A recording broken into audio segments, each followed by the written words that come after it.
The cause of a deadly helicopter crash in part of Maryland remains under investigation tonight.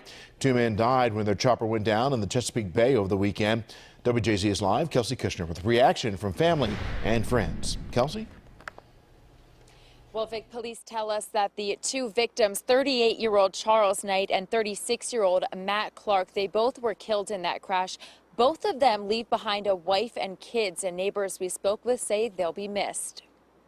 It was a fatal helicopter crash that claimed the lives of 2 Maryland men. Police identified as 38-year-old Charles Knight of Mount Airy and 36-year-old Matt Clark of Pasadena. Both bodies recovered in the Chesapeake Bay after their helicopter crashed into the water Saturday just off Bloody Point at the southernmost tip of Kent Island. We did know Chuck personally. I've worked with him, very closely, and it's a tragedy.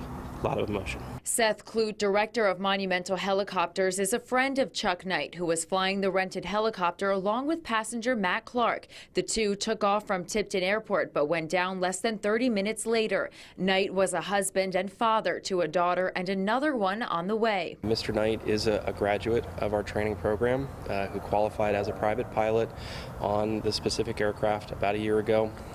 He's flown it frequently over the past year and sometimes several times a month. Meanwhile, those closest to Clark gathered at his parents' house in Pasadena. Friends and family members that we spoke to here in his neighborhood off camera tell us that Clark was a loving husband and father of 3. They say he was always friendly, and hearing the news of his passing is heartbreaking. In a statement, Clark's wife described him as my husband, my best friend, my leader, the most selfless man I have ever met. She went on to say, I have hope and peace that I will see my very best friend again one day. Those who knew both men say they hope to learn why their helicopter went down. It is something that we're going to be asking questions about and struggling with for quite a while. Now, police say that the cause of the crash is still under investigation, and it's still unclear whether or not the pilot had a chance to call down for help before it crashed. Reporting live tonight, Kelsey Kushner for WJZ.